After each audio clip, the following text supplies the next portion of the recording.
Hey friends, this is Miss Wolfie from our Half Acre Homestead, and today we're canning flour in the oven.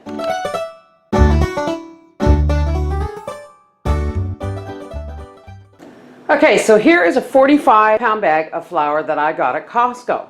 Now I got this actually in the fall, and it's been in my freezer.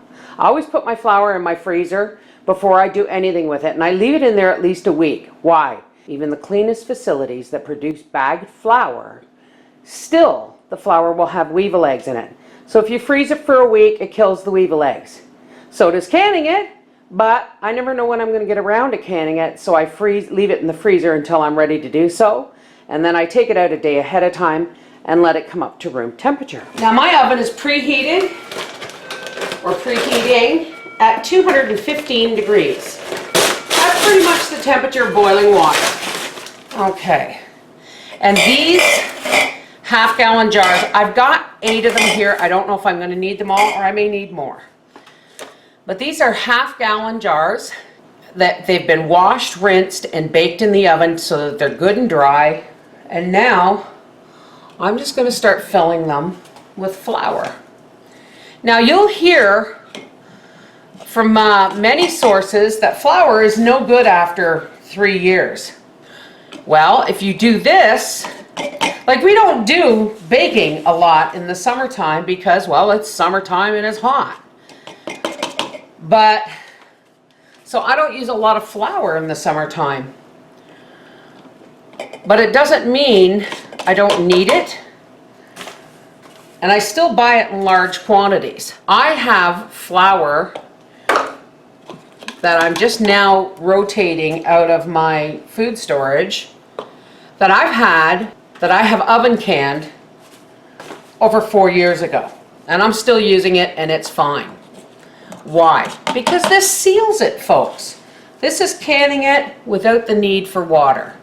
Now for those people who say you really shouldn't can jars in the oven, manufacturer's directions, blah, blah, blah, blah, blah. I'm not making light of it, folks. But this is all I pretty much use these jars for. It's the only canning that they get done for. Otherwise, when they're not in use for canning flour, they get used for holding pasta, making pickled eggs, all kinds of stuff that I really don't can. So, you know, this is the only canning they get, and it's never been an issue. So, when I get these jars all filled up, we'll be back. Now, when you have these, what you think is filled, unlike regular canning, folks, you want this as close to the top as possible. So go ahead and give your bottles a little tamp down, and you will see that you'll develop almost a half a cup more room in the tops of these jars. We want them all the way to the top without going over, because we're still going to have to wipe the rims before we put the lids on. Now I've removed all but the bottom rack of my oven. Why? Because these are big, tall jars.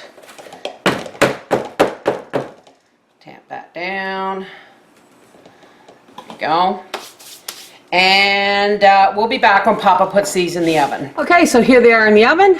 We're going to set our timer for, we're going to say 99 minutes because it's an hour to 2 hours. Okay, our timer has gone off. Now I'm using some Tatler lids and a couple of regular lids, just because it's easier either way.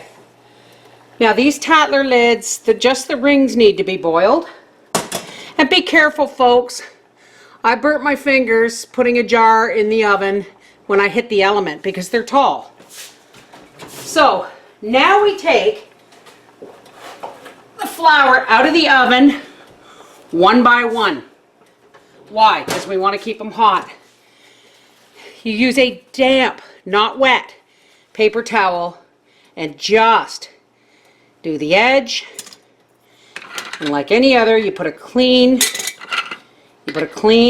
lid on, and you want it to be dry, and you tighten it down as good as you can. That will create a vacuum, and this soon will pop down. Again, always just the rim, making sure that your seal is going to be nice And I'm going to take a rubber ring out of the boiling water. These are one thing you do boil. And we're going to place it on here. And if it's boiling when it comes out of the water, it's going to stay fairly dry. We pop it on there and screw a lid down. Okay, so here's the first half of 2016 flour canned.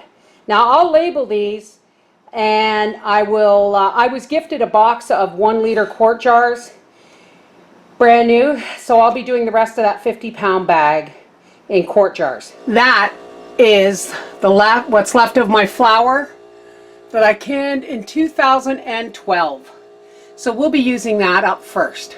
Yeah, I'm sweaty, I'm going for a swim. This is the Miss Wolfie from our half-acre homestead saying just because you have lots, it doesn't mean you shouldn't continue to store for a rainy day. That 2012 flour, that's going to last us for another 2 years. But then I will have canned more by then. Take care, God bless.